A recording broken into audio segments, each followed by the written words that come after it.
പരമശിവം, നിനക്കൊരു വിസിറ്റർ ഉണ്ട്, വാ. ഈശ്വര, അമ്മയായിരിക്കും.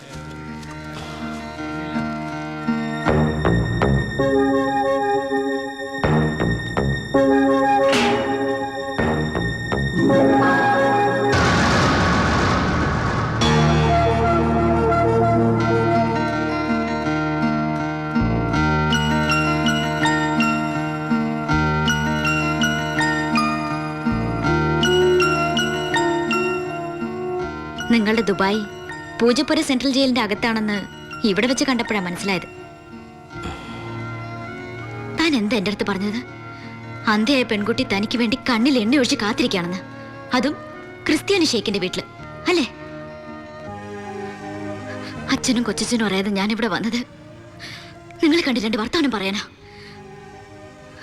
പാവ അമ്മ മൂത്ത മോനെ കുറിച്ച് പറയുമ്പോ 1000 നാവ. ഒരു കുടുംബം മുഴുവൻ അവിടെ നിങ്ങളെ സ്നേഹിച്ചു കൊല്ലുക. എന്നിട്ട് ഇനി അവരെ ചതിക്കാൻ ഞാൻ സമ്മതിക്കില്ല. എല്ലാവരും അറിയണം. ഞാൻ അറിയിക്കും. അറിയിച്ചോളൂ. കുട്ടി പറഞ്ഞത് ശരിയാ. ഞാൻ എല്ലാവരും പറഞ്ഞു പറ്റിക്കുക, മനഃപൂർവ്വ. പിന്നെ ഞാൻ എന്താ പറയേണ്ടത്? ജയിലിൽ കിടക്കണമെന്നോ? സത്യം പറഞ്ഞ അവരുടെയൊക്കെ സന്തോഷം നശിപ്പിക്കണമായിരുന്നു ഞാൻ. വിശ്വസിക്കാമെങ്കിൽ വിശ്വസിക്കും. ഈ കൈകൊണ്ട് ഞാൻ ആരും കൊന്നിട്ടില്ല. പക്ഷെ കൊലപാതകം എന്ന പേരില് ഞാൻ ഈ ജയിലിൽ കിടക്കുന്ന എന്റെ കൂലിയാ മാസം മാസം എന്റെ വീട്ടിലെത്തുന്നത്. അതുകൊണ്ട് അവരൊക്കെ അവിടെ ജീവിതത്തിൽ ഈ നിമിഷം വരെ എന്റെ ഭാവിയെക്കുറിച്ച് ഞാൻ ചിന്തിച്ചിട്ടില്ല. താനിപ്പോ പറഞ്ഞില്ലേ എല്ലാരും ഞാൻ ചതിച്ചെന്ന്. പരോളിനിറങ്ങി എനിക്ക് വേണമെങ്കിൽ തന്നെ കല്യാണം കഴിക്കായിരുന്നു. അതിനുശേഷമാണ് താൻ എന്നെ ഇവിടെ വെച്ച് കാണുന്നെങ്കിലോ? ഞാനൊരു ക്രൂരനും കൊലപാതകമായിട്ട് തനിക്ക് തോന്നുന്നുണ്ടെങ്കിൽ പറയാം, എല്ലാം പറയാം, എല്ലാരോടും പറയാം. ഒരു കള്ളക്കഥയുണ്ടാക്കി തന്നെ ഞാൻ വിശ്വസിപ്പിക്കാൻ ശ്രമിച്ചത് തന്നോടുള്ള ഇഷ്ടക്കുറവുണ്ടല്ല, നിന്നെ എനിക്ക് ഒരുപാട് ഇഷ്ടമായതുകൊണ്ടാ.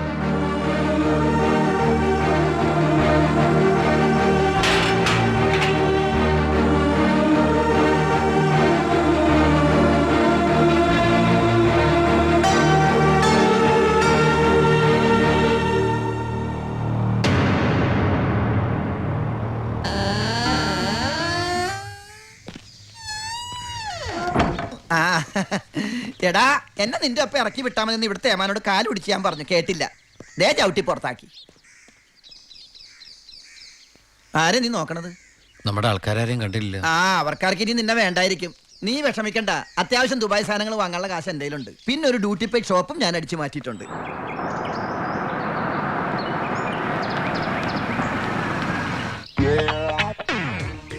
എന്റെ ഈശ്വര, അമ്മയെന്ന് പറഞ്ഞാണല്ലേ. അനിയ, ആ കണ്ണാടി ഒന്ന് തിരിച്ചു. ചുമ്മാരിടാ.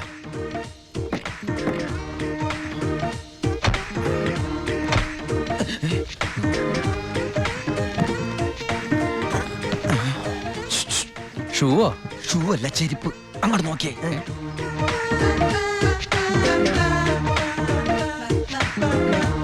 പൊറിഞ്ചു, അവളെ കണ്ടിട്ട് എന്ത് തോന്നണം? എന്തെങ്കിലും തോന്നിയാ തന്നെ എനിക്കങ്ങനൊന്നും തോന്നാൻ പാടില്ലല്ലോ. നീ കെട്ടാമണ പെണ്ണല്ലേ. അവൾ എനിക്ക് എന്റെ അമ്മയെ പോലെയാ. പോടാ. അതല്ല, അവൾ എന്റെ അമ്മയോടെല്ലാം സത്യം പറഞ്ഞു കാണുമെന്ന്. ഏയ്, ലക്ഷണം കണ്ടിട്ട് ഒന്നും വിടാതെ പറഞ്ഞ പോലെ ഉണ്ട്. കൂടിയോന്നൊരു സംശയം. മോനെ ഉണ്ണി, എനിക്ക് വിശ്വസിക്കാൻ പറ്റുന്നില്ല. ജയിലിൽ കിടന്ന കാര്യം വിശ്വസിക്കാൻ പറ്റില്ല. അമ്മേ, ഉണ്ണി, ഇനി നിന്നെ ഞാൻ ഉടനെ ഒന്നും ദുബായിക്ക് വിടില്ല. അയ്യോ, ഇനി ദുബായിക്ക് തിരിച്ചു പോകണ്ടമ്മേ. ശിക്ഷ കഴിഞ്ഞില്ലേ? ശിക്ഷയോ? അല്ല, ഈ അറബിയുടെ കൂടെ പണിയെടുക്കാന്ന് പറഞ്ഞാ അതിലും വലിയ ശിക്ഷയുണ്ടോ അമ്മേ? ഇവന് മനസ്സിലായില്ലേ പൊറിഞ്ചു? അന്ന് വന്നപ്പോ വേറെന്തോ പേരാണല്ലോ പറഞ്ഞത്. അതെ, ബിജു. ഈ അറബികൾക്ക് ബിജു എന്നുള്ള വാക്ക് നാവില് വഴങ്ങില്ല. അതുകൊണ്ട് അവര് പൊറിഞ്ചു പൊറിഞ്ഞെന്നാ വിളിക്കണതേ. ഉദാഹരണത്തിന് സോഡേനെ അമ്മ സോഡ എന്നല്ലേ പറയണത്. എനിക്ക് സോഡ എന്ന് പറയാൻ അറിയാൻ പാടില്ല. ഞാൻ ഷോഡ എന്നാ പറയണ. അതായത് മക്കളിരിക്കെ, അമ്മ ചായ കൊണ്ടുവരാം. അമ്മേ, അപ്പുറത്തെ വീട്ടിലെ കുട്ടി അമ്മയോടൊന്നും പറഞ്ഞില്ലല്ലോ അല്ലേ? പറഞ്ഞു. കണ്ടോ, ഞാൻ പറഞ്ഞില്ലേ, പറയും. അമ്മേ, ഞാൻ നീ തിരിച്ചു വന്നാലുടൻ അവളെ കല്യാണം കഴിച്ചോളാമെന്ന് പറഞ്ഞ കാര്യവും ഞാൻ അറിഞ്ഞു. ഞാൻ അപ്പോഴേ പറഞ്ഞില്ലേ അവൾ അങ്ങനെ പറയൂന്ന്. അവളെന്താ അങ്ങനെ പറഞ്ഞേ? എടാ, അവള് നിന്റെ ട്രാക്കിലായെന്ന്. ഹലോ. Hello hello. ഫ്ലൈറ്റ് യാത്രയൊക്കെ സുഖമായിരുന്നോ? ഫ്ലൈറ്റിൽ വന്നവർക്ക് സുഖമായിരുന്നു. നമ്മൾ തമ്മിൽ ദുബായിൽ വെച്ച് കണ്ടുമുട്ടിയ വിവരമൊന്നും ഞാൻ അമ്മയോട് പറഞ്ഞിട്ടില്ല. ദുബായിലോ? എപ്പോ? ജയിലില്. ആ അല്ല, അമ്മയോട് കുട്ടി വേറെന്തൊക്കെയോ പറഞ്ഞു എന്ന് അമ്മ പറഞ്ഞല്ലോ. പണ്ടാരാണ് അങ്ങനെ വാടക എടുത്ത സ്ഥലം നശിപ്പിച്ച്.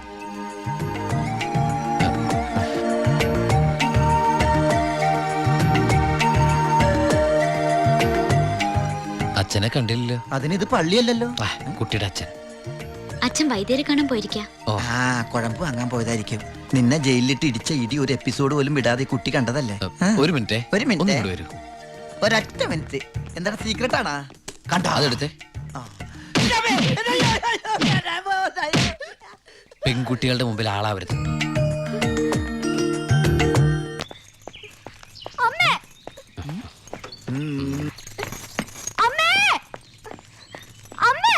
എന്താടി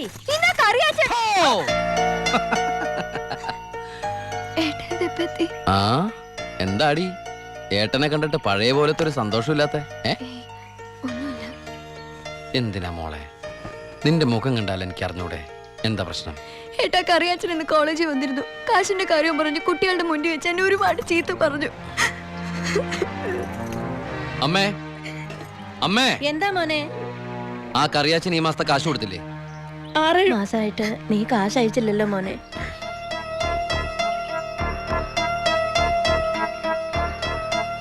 അപ്പൊ നമ്മുടെ കാശ് എവിടെ ബ്ലോക്ക് ആയണ്ടല്ലോടാ.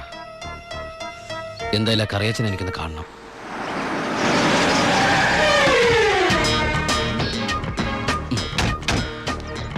കറിയാച്ചനുണ്ടോടോ? ആരാ? എന്താ കാര്യം? വേണ്ട. അല്ലേ ആരാ? ദുബായിക്കാരനെ എപ്പോ എത്തി? കീറിക്കോ. വാ വാ ഇരിക്കേ. എന്റെ പൊന്ന് കറിയാച്ച, കുറച്ച് കരുണ കാണിക്കണം, ദയ ഉണ്ടാവണം. കരുണ ദയാ അതെന്നതാ സാധനം? എന്റെ ലൈഫ് ഞാൻ കണ്ടിട്ടേ ഇല്ലല്ലോ. കറിയാച്ചന് കാശ് തരാനുള്ളത് നേരാ. ആ പക്ഷെ അതിന്റെ പേരില് അമ്മയും പെങ്ങളെയും ചീത്ത പറയുന്നത് മര്യാദയാണ് അച്ചായ? എന്റെ അമ്മയും പെങ്ങളെയൊന്നും അല്ലല്ലോ ഞാൻ ചീത്ത പറഞ്ഞേ, നിന്റെ അല്ലേ? എടാ കൊച്ചനെ, ഞങ്ങള് പലിശക്കാർക്കൊരു അനുഗ്രഹമാ ഈ ഭാര്യയും അമ്മയും പെങ്ങളും ഒക്കെ. അവള് വരെ വന്ന് ഞോണ്ടിയാ വേണ്ടേ, ഇതുപോലെ ആള് ദുബായിന്ന് വരെ പറന്ന് ഞങ്ങളുടെ മുന്നിലെത്തും. ആ ഇനി സെറ്റിൽമെന്റിലേക്ക് കിടക്കാം. മുടക്കിയ തവണകളും അതിന്റെ പലിശയും പലിശയുടെ പലിശയും മേശപ്പുറത്ത് വെക്കാൻ. എനിക്കിത്തിരി സാവകാശം തരണം. എന്തിന് മേശപ്പുറത്ത് വെക്കാനോ? അതല്ല, ദുബായി നയിച്ച കാശ് ഇതുവരെ എത്തിയിട്ടില്ല. ആഹാ. എത്തിയാലുടൻ കറിയാച്ചന്റെ കണക്കാൻ തീർത്തോളാം. തീർക്കാൻ പോകുന്ന എന്റെ കണക്കാണോ അതോ കാശിന്റെ കണക്കോ? ചേട്ടന്റെ കണക്ക്. ചേട്ടന്റെ കാശിന്റെ കണക്ക്. ആ എങ്കിൽ എന്റെ കണക്ക് എപ്പോ ക്ലോസ് ചെയ്യും പറ? അത് കാലനല്ലേ അറിയൂ. ഈ എലുമ്പനേതാ? എന്റെ ഫ്രണ്ടാ. എങ്കിൽ ഈ ഫ്രണ്ടിനോട് എന്റെ ഫ്രണ്ടിൽ നിന്ന് മാറി നിൽക്കാൻ പറ, ഇല്ലെങ്കിൽ ഈ ഫ്രണ്ടിന്റെ ഫ്രണ്ട് ചളുക്കാൻ എനിക്ക് തോന്നും. ആ. ഇപ്പോഴത്തെ ഷേപ്പിൽ നിന്ന് ഷേപ്പ് മാറി വല്ലാത്ത ഷേപ്പായി പോകും. അതിന് പുറത്തു നിന്നോട്ടോ. എന്റെ കറിയാച്ച, ഉം. ഒരു മാസത്തിനകം ഞാൻ മുടക്കം വരുത്തിയ തുക തന്നു തീർത്തോളാം. ഉം. ബാക്കിയൊരു 6 മാസത്തിനകം സമ്മതിക്കണം. പലിശ കൂടും. എന്ത് വേണേലും തരാം. ദയവ് ചെയ്ത് എന്റെ വീട്ടിൽ കയറി ബഹളം ഉണ്ടാക്കരുത്. ഉം. ആ. തെറ്റിച്ചാ ഞാനും ശോശാമ്മ നിന്റെ തറവാട്ടിൽ കയറി നിരങ്ങും.